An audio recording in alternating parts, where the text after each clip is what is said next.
All right. Well, we're on again. Happy 4th of July as we're recording this.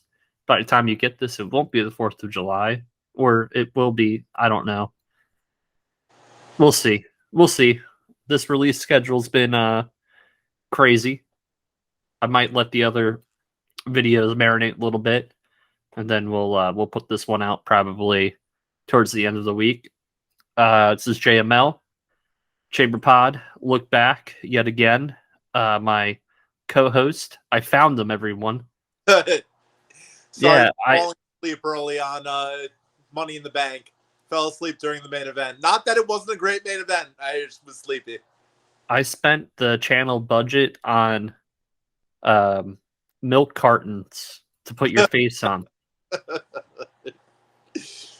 I was very concerned. I don't know if you guys, when you watched the Money in the Bank post show, you saw like me keep looking at my phone, texting him like, what the hell happened here? I'm alive and well, was very during Money in the Bank. Yeah. Which is funny because I did a Money in the Bank post show with you. I mean, not with you. I did it with Frank. So I'm just so confused. So like technically we haven't had an episode talking about it. So I guess like tomorrow's episode we'll touch on it. So we're like say about it tomorrow. So like we're gonna double dip on Money in the Bank, and I don't know like personally if I even want to double dip on Money in the Bank, but it is what it is. But that's not the reason why we're here today. We're here today to take a look back and celebrate the times when there was no internet really.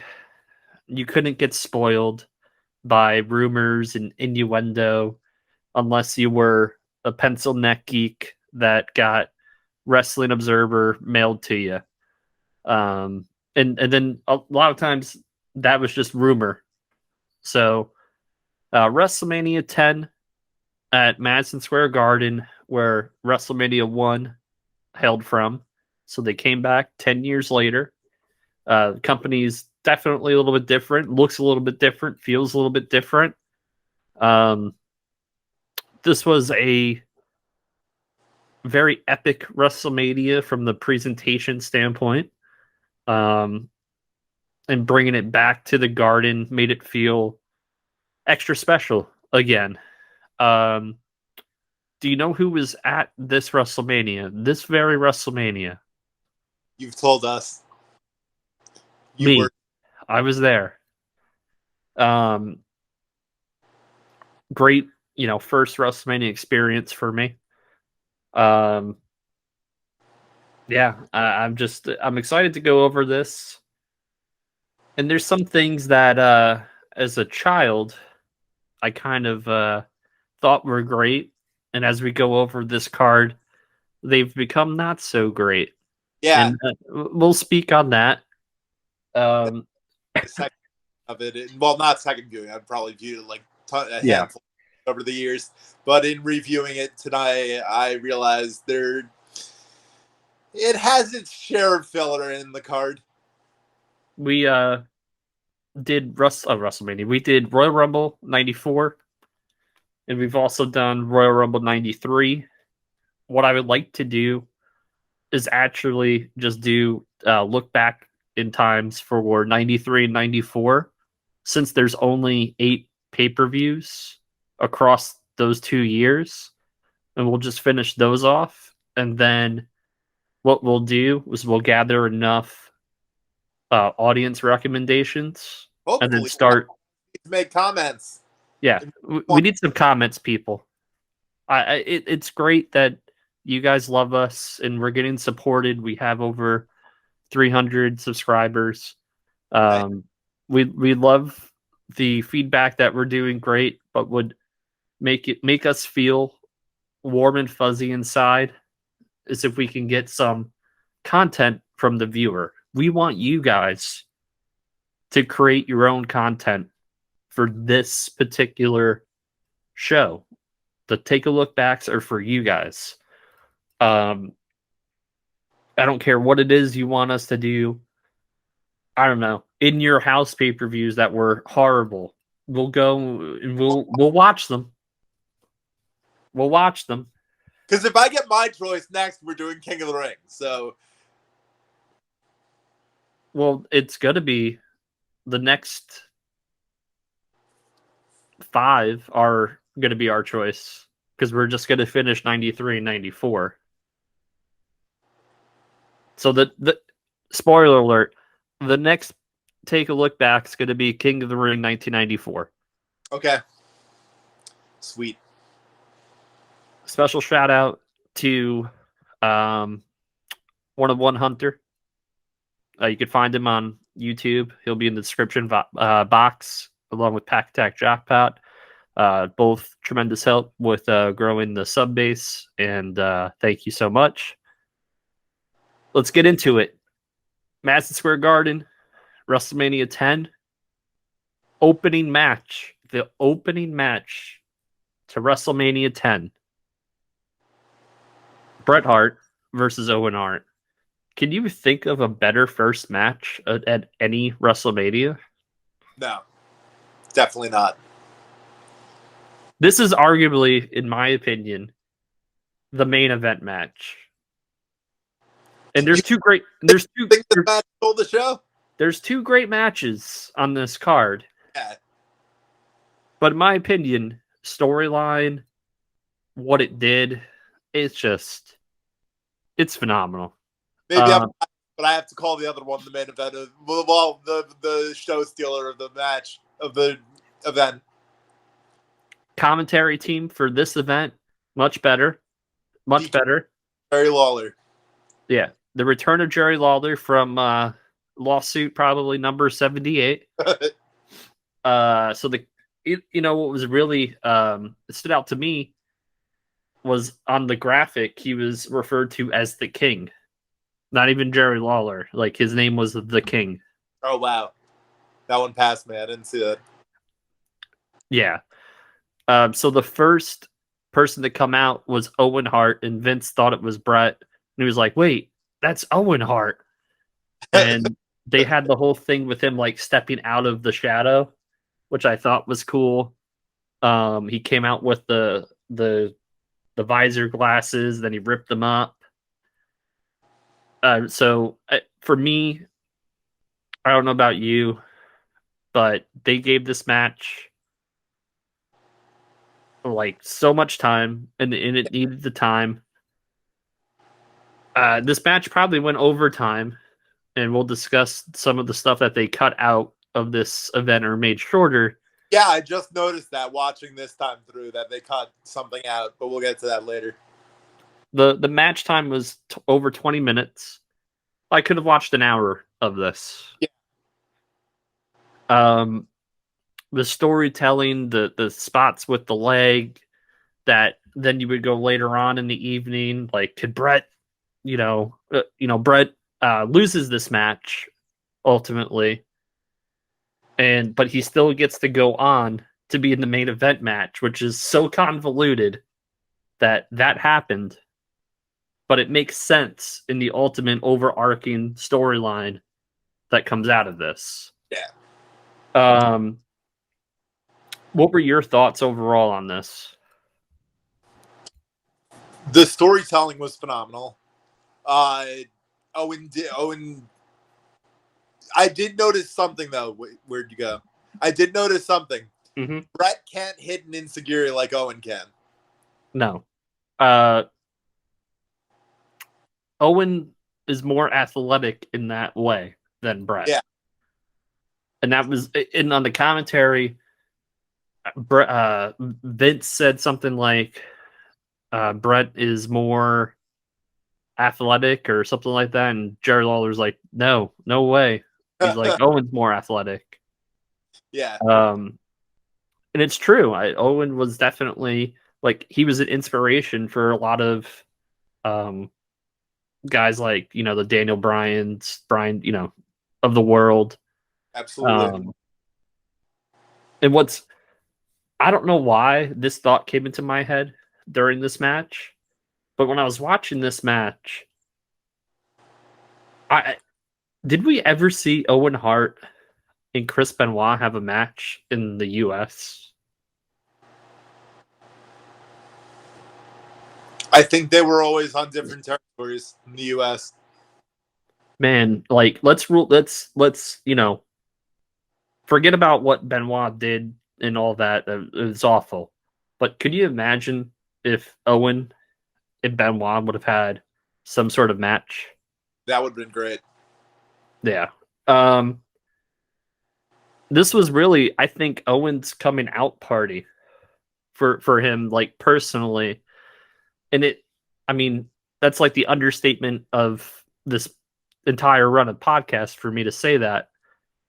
But you got to remember, I believe Owen was wrestling for at least 6 or 7 years at this point. It wasn't like he was a newcomer.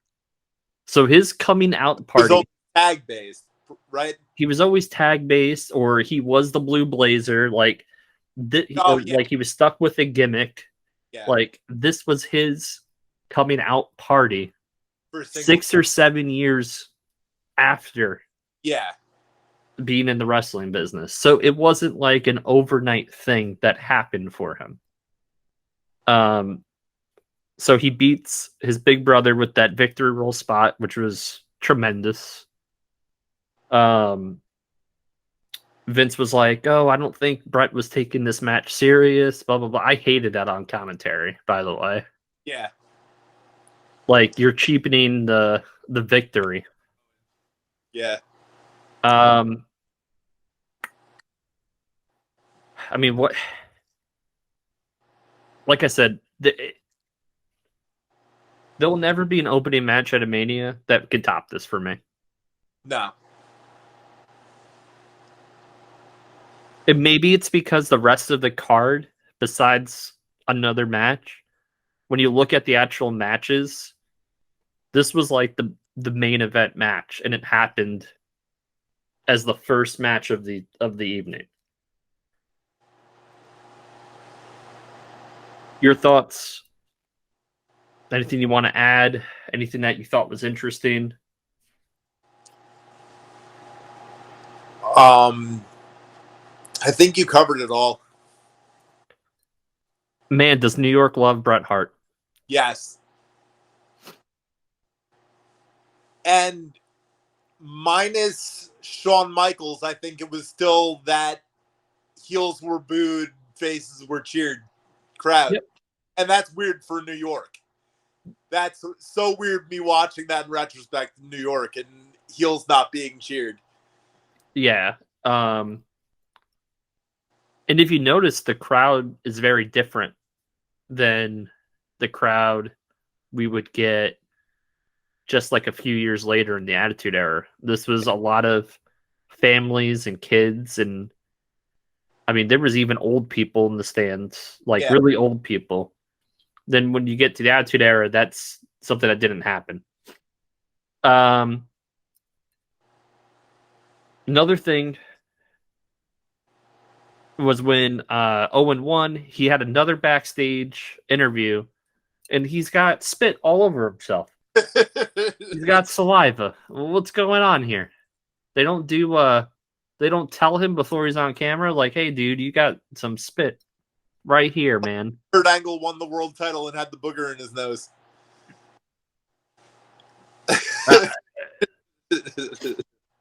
But again, they continued to sell a storyline. Like, I'm out of the shadow. I've done it. I'm now the better. I'm now the best. You're in the past. When Hart gets tied up in his own words a lot, like right post-match promos. He's like, "I'm gonna beat you. I beat you. I'm gonna beat you one match." But man, what a story. Then we had one of the worst matches I've ever seen. Bam Bam Bigelow. What was that post-match in this match? What was the ending of the match? Yeah. I'm still trying to figure out what the hell happened here. So you have Bam Bam and Luna. Luna's basically wearing nothing out to the ring. In front of, I don't know, 8 and 9-year-olds. They defeat Doink and Dink the Clown. This match went 6 minutes too long. Is that all it went? 6 minutes and 9 seconds. I would have given them 9 seconds. Would have given them the atom bomb earthquake time spot. Yeah. The one thing I will say is, like, Bam Bam, he was a badass heel. He just didn't have the right opponents to go against at this time. Look at you giving Bam Bam respect. This Doink was horrible. It was a terrible Doink. This Doink could not go in the ring. Yeah, Charlie, take it away because I'm going to get sick to my stomach. How many Doinks were there? That's a good question. Let me go to the old friendly Wikipedia and see which Doink this was. Bum, bum, bum. Bam Bam hit a nasty drop kick on Doink. He was good with the drop kicks. I pointed this out with the Tatanka match last show. Stop! I don't want to give him any more compliments. You know he could go. Yeah, he went the other way when I asked him for an autograph.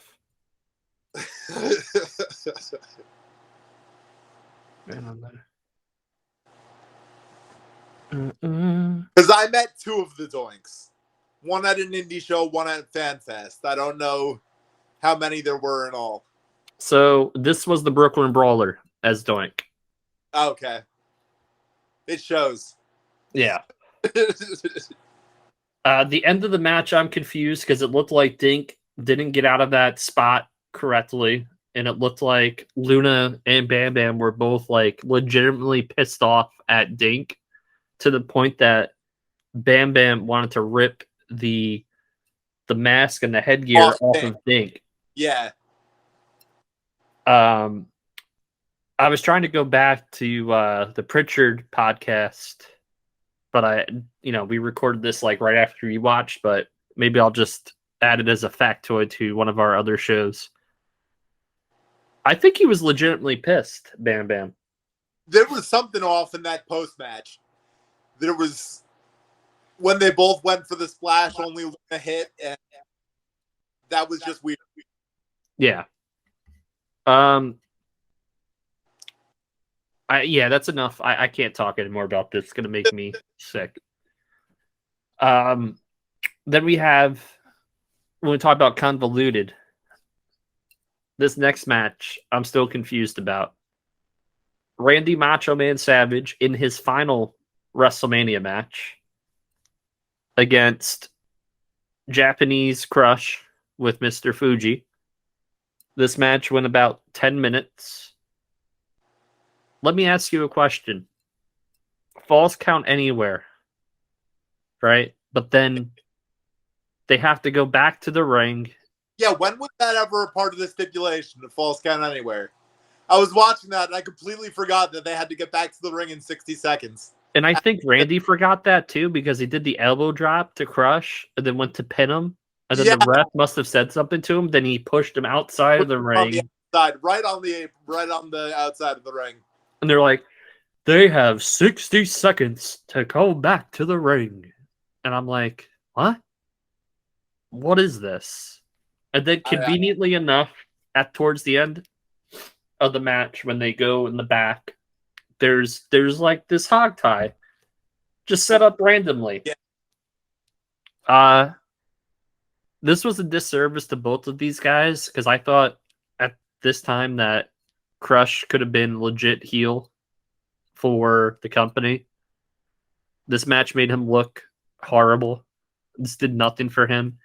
And then you're going to look back, this is pretty much Randy Savage's retirement match for WWF. I don't think he wrestled another match after this for WWF. The match after that? I'm looking.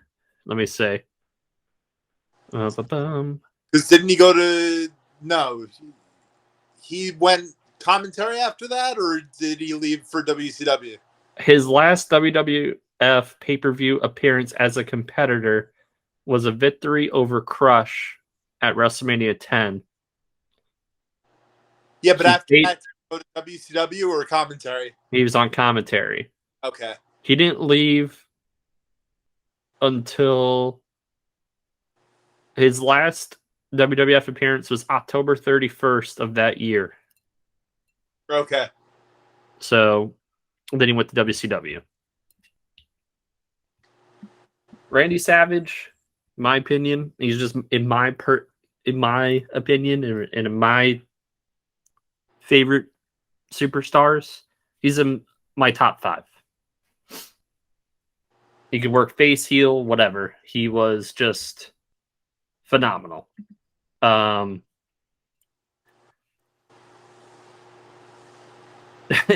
This was just a horrible way to say goodbye to him in the ring. And I think he overall could have been like placed in a better predicament. Like he could have had a match with Michaels. He could have had a match with Brett. He could have had he still had gas left in the tank. Yeah. He was only probably around 42, 43. He wasn't old. To have a 10-minute match that didn't even involve wrestling for the most part. No. Last match is a crummy way to go. Especially later on in the night, they show you beating 4 guys in one night.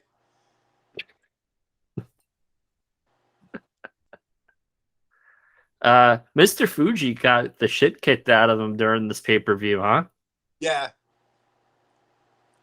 Yeah, I mean, Savage got physical with him. Luger, Piper. It's crazy. Why didn't Crush have Cornette with him? That's a good question. You'd figure with Camp Cornette, Fuji and Cornette would be out there for all their representatives. But well, Crush can't talk, and Fuji can't talk. Yeah.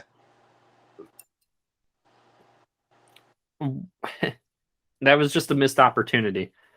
Then I totally forgot about this one. Alundra Blaze, aka I completely forgot this was even on the card. AKA Medusa versus Lalani Kai, who looked like she was about 63 years old at the time.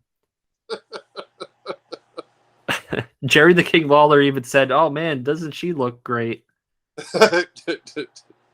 And I was like, "Oh man." And this match went 3 minutes and 20 seconds. No, mm-hmm. It seemed like so much longer. Yeah.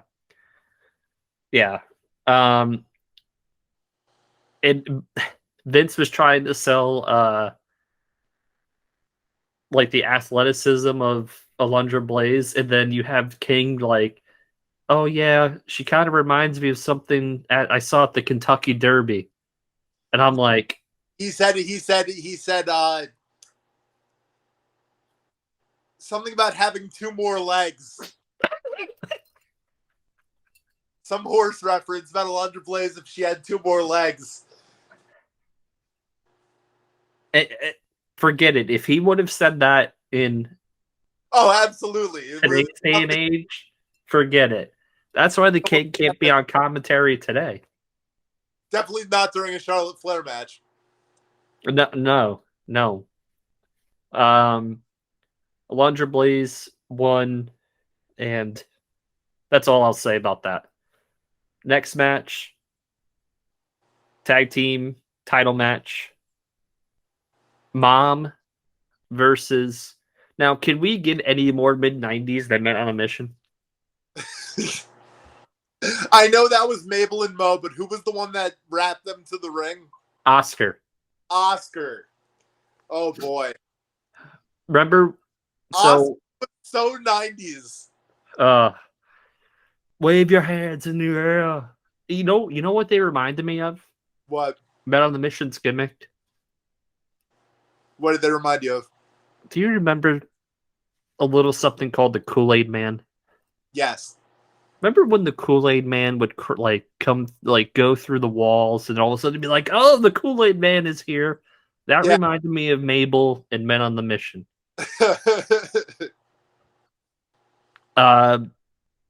I remember going to a couple house shows at the Westchester County Center, over in White Plains, New York. In the parking lot and the entrance were like so close to each other that the wrestlers would literally just like walk in where the fans would walk in. Okay. I remember as a young child, how old? About 7, 8. Mabel was like the biggest dude I've ever seen in my life. He was huge. He probably still is the biggest dude. Well, he's dead. Well, yeah. He's dead. Rest in peace, Lord Viscera.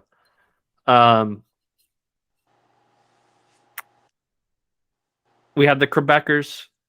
You know what was a great spot in this match? Totally forgot about it. What? When Jox does the backdrop to Pierre, Pierre goes over the ropes onto Mo like a suicide dive. Yeah. That was incredible. You know why that was incredible? Why? Because that was the only time that happened the entire night that someone did a suicide dive. Which now we have it like every other match at least. Yep. We have it every other match. We have super kicks, about 7 of them every match. Just another bad booked match, in my opinion. I have no idea. As a kid, being there in the venue, I thought Men on the Mission won the titles. Totally forgot that. Well, they stole it from them after a count out. The Quebecers were going to go back for the titles. Then they're like, oh, no, I guess not.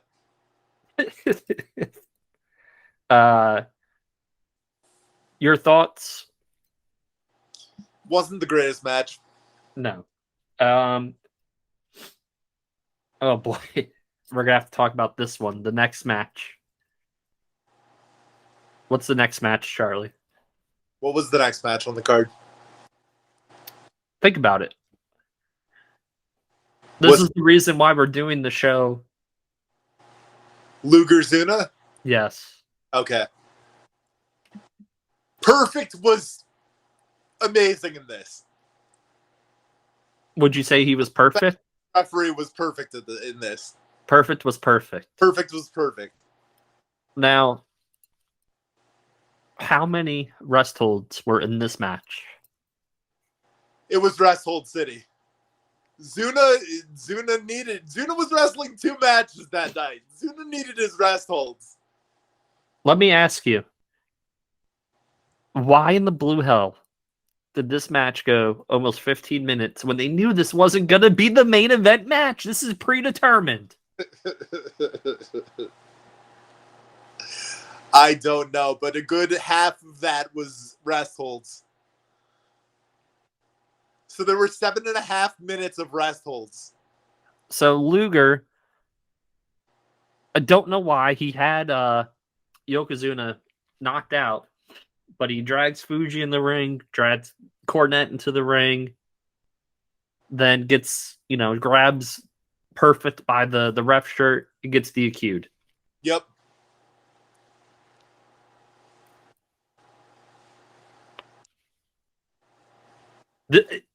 As a kid in the arena, I was confused about this. Didn't know what was going on. There was people screaming bullshit in the crowd. Yep, there was a good 4-minute bullshit chant. I remember the earmuffs were done to me as a kid. Can you make sense of this to me? I'm still trying to make sense of this. You don't lay your hands on an official, JML. And second of all, why were they doing interviews so close to where the wrestlers were coming out of? Yeah. And then why didn't Luger just punch Perfect in the face? The match was already over. Because it's scripted, and that wasn't in the script. You got a problem with me? Yeah, I got a problem with. I was like, what am I watching here? Perfect said he doesn't have a problem with Lex. He said, first off, you don't bring managers into the ring. Secondly, you don't lay your hand on an official. Perfect was awesome. No, he was the only good part of this entire match. So, then we had the Hair Club for Men, Cy Sterling, come out. And how is this even a spot? How is this even how much money did they pay for this spot? Howard Finkel got some sort of raccoon put on his freaking head. God rest the Fink. Harvey Whippleman makes fun of him. And that was so good. When he roasted the Fink, I forgot how good those one-liners were. What did he say? What did he say his face looks like? Something about a monkey. Yeah. And a banana nose. The banana nose. Then you had the shove from Fink to Whippleman. And then poor Adam Bomb. Do we even need to talk about this match? Yes. Oh, God. To me, this was more entertaining than the previous 4 matches. This 35-second match was more entertaining than Randy Savage and Crush. And we're going to name off Hall of Famers here. Randy Savage, Alundra Blaze. I would argue that Raven should be a Hall of Famer, but that will never happen. Yokozuna Hall of Famer. Is Luger in the Hall of Fame yet? No. He should be. Yeah. Is he part of the no wheelchair policy? Is that why he's not in the Hall of Fame? Oh, jeez. I've heard it's true. Mad Dog Vachon got in, though. And he had, like, no legs. Yeah.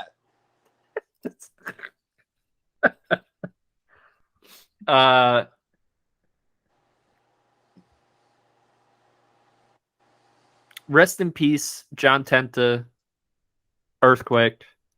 Oh, okay. That dude, for his size, he was there. He could move, man. Poor Adam Bomb, he just got annihilated. It was basically belly to belly in the Earthquake smash, and the match was over. But they were trying to sell the whole Earthquake versus Yokozuna thing, which did happen like a month later, I think, on Raw. And then John Tenta left the company. So, did you know? Remember the oddities? Yeah. Remember Gold? He was Golga. I know he was Golga.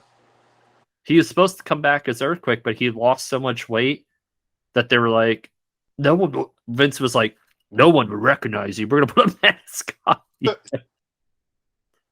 You lost too much weight, pal.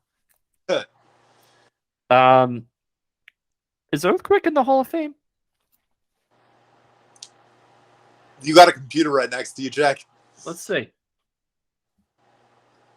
I don't think so. He is not. Put I the think in.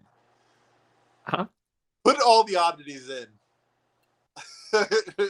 Well, I think even his career before that, he should be in the Hall of Fame. Yeah. He legitimately scared me as a kid. As Golga? No, when he like, oh, you didn't watch wrestling at this time. No. I watched at 10. I watched at WrestleMania 10 in Royal Rumble 94. So he had a whole angle. His like first angle was against Hogan. And he like, it was at the Brother Love show, and he like sat on Hogan, and Hogan was out for like 6 months. Oh, okay. And Earthquake was managed by Jimmy Hart, and it was awesome. And they had a match at SummerSlam 1990, and it was like the main event match. Oh, damn. Yeah, that was the main event match over the WWF title match, which was a steel cage match between Ultimate Warrior and Rick Rude. Okay. Wow, this is fun. There's a lot of stuff you haven't watched. It's great. Great. Love it. Yeah, because even when I go back and watch, I don't watch earlier than like 92. So Cool. Next match. What's the next match? The match after that was not yet Michaels versus Razor, right? Oh, It is. versus Razor? Mm-hmm. Versus Razor. The next match is the ladder match. Match of the night. Co-match of the night. Match of the night. Co-match of the night. Okay. Razor Ramon, Shawn Michaels for the undisputed Intercontinental title. How did we get here, Charlie? Do you remember? Yes. Shawn was Intercontinental Champion, but there was an injury. Never gave back the Intercontinental Championship. So, like, the kayfabe thing was an injury, but he was having some, like, disagreements with McMahon where he, like, quit. And how many times did he leave on kayfabe injuries? A bunch of times. Oh, boy. He didn't like to lose, like, his title. Like, it was like a recurring theme. Like, he didn't want to, like, put someone over. Yeah. Yeah. So Razor won a title tournament or a battle royal with him and Rick Martel were the last two in the battle royal. Then they had a match on Raw. He beat him for the Intercontinental Championship. Okay. And then the undisputed Intercontinental Championship when Shawn returns. Yes. Okay. Kind of like what AEW is trying to do with this whole Punk Moxley thing. Yeah. What I love about this ladder match, what do you think I'm going to say?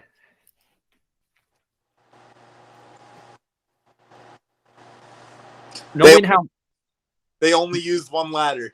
Yes, they used one ladder. It took me a second, but I knew you were going to think that. What else did they not use? What else did they not use? Well, tables and chairs. Bingo. Why? Because there were two individuals who could tell a great story using only one ladder. What's the match name? The ladder match. Okay, exactly. The way that Shawn Michaels used the ladder in this match was incredible. It was like he was dancing with this freaking ladder. It was. Another thing that stuck out to me, Diesel, not a part of this match, right? For very long. Yeah. His ring gear was phenomenal. Yeah. He looked like a star. And I think Vince on commentary, he probably got full chub.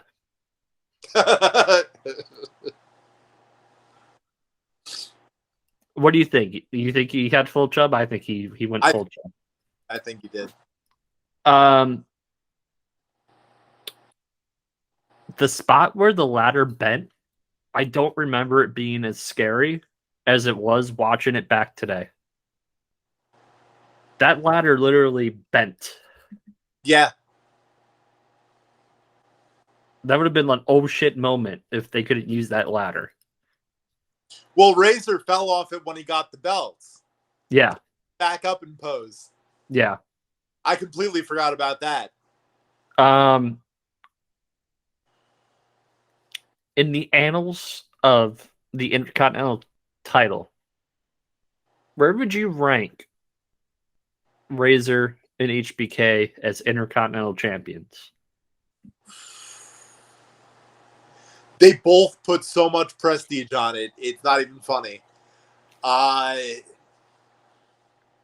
I got to think of current IC champions and champions since WrestleMania 10. From the current generation of Intercontinental champions, the only person that I can think of that made the Intercontinental title be great again, so to speak, is The Miz. Okay. So you'd put them in top 5? I'd put The Miz in the top 5. 10 to now, you'd put Razor and Shawn in top 5? I put, yeah. And Yeah. then prior to that, when you weren't watching, Brett is definitely top 5 for Intercontinental Champions. Okay. Perfect. Well, I knew that. And then there's some debate. I think Savage could be up there as Intercontinental Champion. But if we're gonna go like current or even WrestleMania 10 forward, it'd be hard to leave Jericho off of the Yep. list. I was thinking before you said Miz, I was thinking Jericho. But here's the thing: I would put Jericho like 5th. I would say the Miz did more for the Intercontinental title than Jericho ever did. Yeah. Maybe I'm being biased, but yeah. I love all 4 of those guys: Razor, Shawn, Miz, and Jericho. So You got to remember, there was times where Brock wasn't on TV, and the Miz was Intercontinental title, and that title was like having the world title on Raw. Yeah. So, yeah, the Miz would be up there for me. So Razor wins. This was Razor's basically his. I don't know if this counted as another title reign. I think this is just all one title reign. But I think he ends up winning the Intercontinental Championship 5 times total. Okay. For the record. This reminded me of another one that I can't wait to go back in time and watch. Their second ladder match. Yep. Oh my god. SummerSlam 95. Yeah.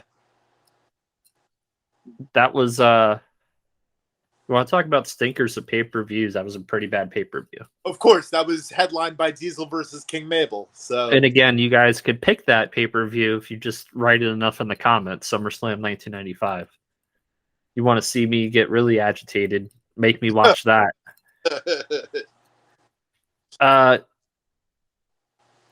Diesel ends up beating Razor a couple months later for the Intercontinental title. And I love the dynamic shift because then Michaels becomes the quote-unquote manager of Diesel. So like they flip-flop roles. Yeah. And it works so well. Because he would ultimately be Diesel's mouthpiece, right? Yep. Yeah. Yep. Which brings us to 94 King of the Ring, which we'll do. That'll be our next episode. Yeah. The WWF title match for that pay-per-view is Bret Hart defending the WWF Championship against Diesel, who is the Intercontinental title not on the line. Yeah. Which brings us to, spoiler alert, Bret the Hitman Hart. Spoiler alert, what, almost 20 years later? Yeah. Bret Hart versus Yokozuna. With Mr. Fuji, James E. Cornette. This match went almost 11 minutes. It went about 8 minutes too long. Guest referee. Roddy Piper. I think they nailed the guest referees. Yeah. It made sense for Piper to be the guest referee for this spot. He headlined the first WrestleMania, and you're having him headline, quote unquote, this WrestleMania as the surprise guest referee. I don't think Burt Reynolds was a fan of wrestling. When Burt Reynolds came out, did you see how huge his cue cards were? Yeah.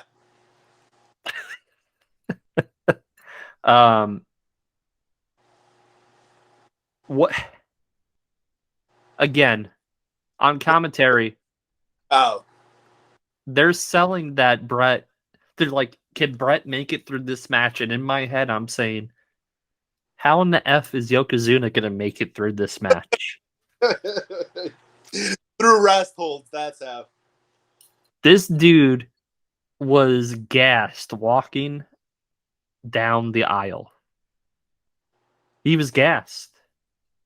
What? Again, why did you book him a 15-minute match prior to this. It makes no sense to me. And then because the ladder match ran over the time that it was allotted, they cut a 10-man tag. 10-man tag match. So he really had to go for it here, Yokozuna. Yeah. Was this the worst pinfall for a main event match at WrestleMania? Yes. To have Zuna lose his balance and just fall off the middle rope and have Brett roll him up, that's kind of a weak way for Brett to win the championship.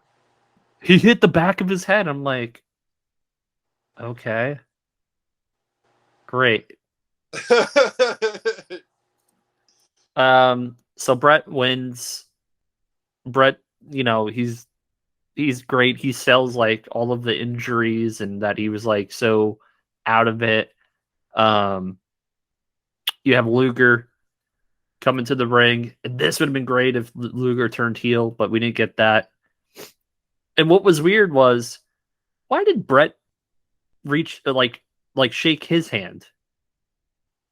Wouldn't Luger like extend his hand first?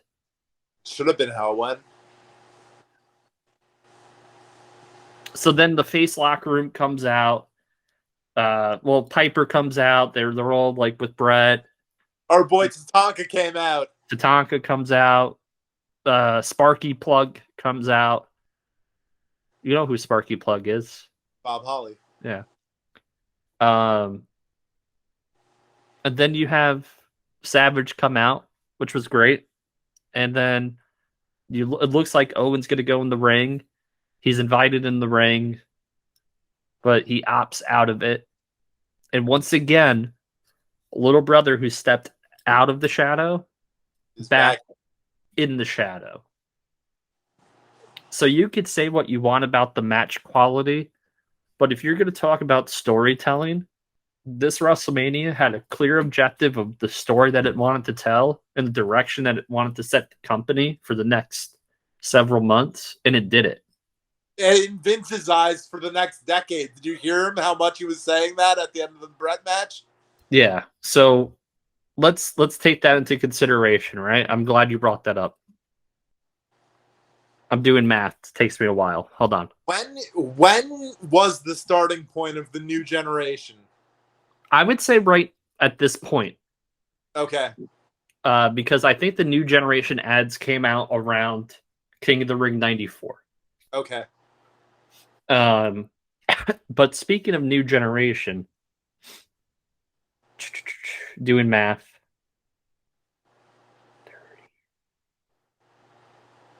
Do you know how old Bret Hart would have been at this point of his career? No. 30s? 36 years old. He was 36 at WrestleMania 10? Yes.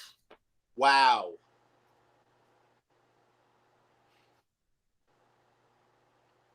Wow. Mm-hmm. So, new generation with a 36-year-old champion. Wow. And that's coming from one of the biggest Bret Hart fans there is. Yeah. And there ever will be. But I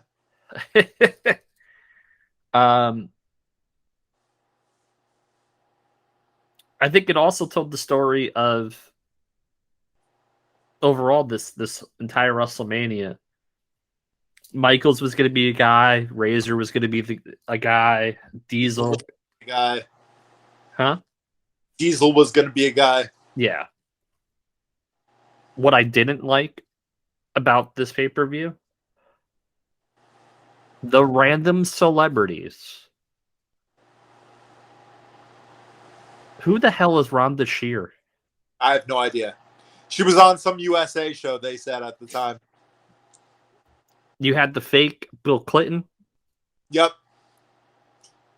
Who got too much TV time. You had Donnie Wahlberg.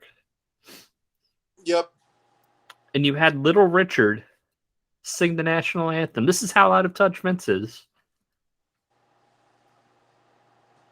Did not need any of that. It's just like this year's SummerSlam. The theme song, the SummerSlam, performed by Kid Rock. I'm not going to go into detail as to why that's probably a bad choice, but it's a bad choice. What's your thoughts on this pay-per-view, how it sets the future for the company, etc.? If I'm going by match quality, I'd give it a 6 or 7 out of 10. If I'm going by storytelling, I'd give it a 10 out of 10. Yeah. Because it told exactly what it had to. Exactly. But to think it's everyone's go-to best WrestleMania, you know? Really? But it's a lot of people's go-to best WrestleMania. It's a 2-match show. Yeah. In retrospect, it's definitely not on my best WrestleMania. The guest referees were great for both matches. That's pretty much what I can say about the WrestleMania as a whole. I don't think it's one of the best WrestleManias. It's probably mid-tier for me. Mm-hmm. And I was at this WrestleMania. I had to wait. That was your first WrestleMania, and you went to your second WrestleMania 2 years later. My first WrestleMania, I had to wait till WrestleMania 20. I was at that one. And you were there too. Yeah, man. King of the Ring 94 is going to be the next one. Yes. I'm excited about that. I don't think I've watched that King of the Ring in probably... if I can't think of it, it's probably been more than 5 years. Okay. It'll be a fun one to watch. I love King of the Rings. I can't stress it enough. I just love King of the Rings. Good old-fashioned tournaments. Oh, you know what's one of the sad things? As Brett is celebrating in the ring, like 85% of those guys are no longer with us. Yeah, that's what I noticed on a lot of these going back in time. Savage. Rumbles that we watch, half the guys are no longer with us. That's crazy. Savage, Owen. Yep. Razor. Pat Patterson. There was just so many in that ring that I was like, oh my God. So again, like, if you have the opportunity to meet some of these people and they're doing signings, I encourage you to go see these guys while they're still here. Because you never know. These guys, it's a rough lifestyle. Yeah. Very rough. Thanks for joining us. It's been great looking back at this event. We'll continue the year 1994 with King of the Ring 94. Then I think we'll do SummerSlam 94. And then Survivor Series 94. We'll just go. Survivor Series 94, the one with Backlund and Brett? Yes. Oh, that'll be a good one to go back and watch. Yeah. It's also Undertaker, Yokozuna. Yeah. Anything you want to add? Anything you want to say to the audience, Charlie? Thank you for our 300 plus subscribers. Please, I cannot stress it enough. Comment, like, share our videos, but comment so you guys can have some control over what events we go back in time and watch. Thank you. A big thank you to everyone who has subscribed. Yeah, I'll piggyback off of that. I appreciate the support, undoubtedly. You guys rock. As Charlie said, the key to the show is creating content that you guys want, and you guys are in complete control of this show by just mentioning what you want to see in the comments. You can also share this with your friends. Like, hey, there's these two dudes that do wrestling show on YouTube. What pay-per-view event do you want to see them go over from the years 93 through 2001? We could do WCW pay-per-views. We could do ECW. We could do, obviously, WWF. Whatever you guys want, we'll do. So, again, comment, subscribe, listen. We have a Patreon as well that's linked in the description box. Your support and generosity mean a lot to us. And again, as my sign off usually goes, good luck and good night. Good night. Good luck, and good night. See ya.